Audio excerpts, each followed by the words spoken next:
আসসালামু আলাইকুম। Hello everyone, আপনারা সবাই কেমন আছেন? আলহামদুলিল্লাহ, আমি ভালো আছি।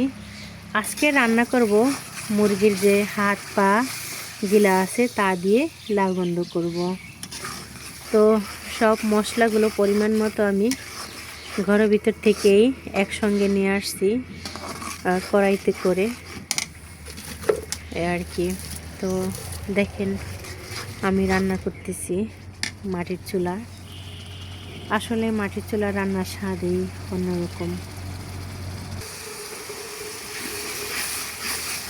রান্নার স্বাদ বাড়িয়ে দেয় মশলা কষানোর ওপর। আপনি যত মশলা কষাতে পারবেন ততই রান্নার স্বাদ বাড়িয়ে দেবে। আসলে আমার ভয়েস চেঞ্জ হয়ে গেছে, আমার প্রচুর ঠান্ডা লাগছে, কাশি, জ্বর আছে গায়ে। প্রিয় দর্শক, আমার এই রান্না যদি আপনাদের কাছে ভালো লেগে থাকে তাহলে অবশ্যই একটা ফলো ব্যাক করবেন প্লিজ, লাইক করবেন, কমেন্ট করবেন, শেয়ার করতে কিন্তু ভুলবেন না।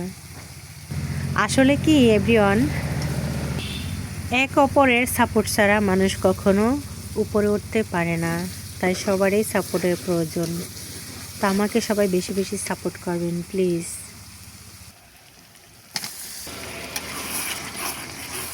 একেবারে কচি লাউ।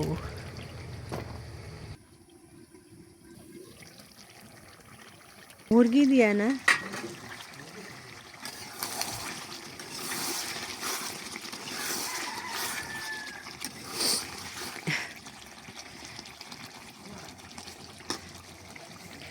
আমার বড় ভাই বলতেছে মুরগি দিয়া লাউ দিয়া রান্না করলে নাকি ধনিয়া পাতা দিলে মজা লাগে।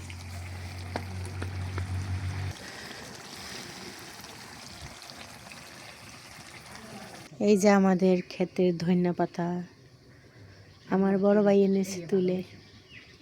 আসলে আমি কখনোই খাইনি ধনে পাতা দিয়ে মুরগির মাংস দিয়ে লাউ। তো আমার বড় ভাই আমাদের ক্ষেত থেকে এনেছে, বলতেছে ধনে পাতা দিতে। কষানো হয়ে গেছে, এই পর্যায়ে লাউ ছেড়ে দিব।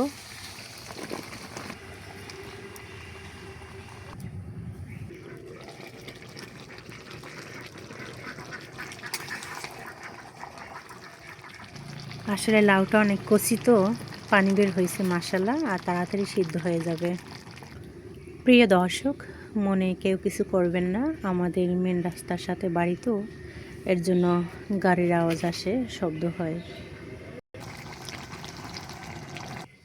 কালকে ধান কাটার জন্য লোক নেবে মাঠে, এর জন্য মুরগি এনেছে।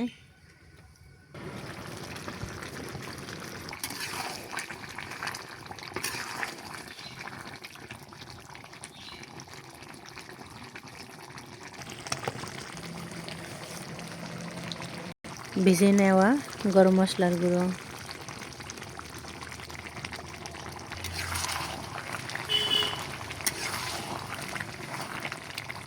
ধনে পাতা কুচি, হয়ে গেছে রান্না। তো দূরে কাছে যে যেখানে আছেন বেশ ভালো থাকবেন, সুস্থ থাকবেন। আল্লাহ হাফেজ, আসসালামু আলাইকুম।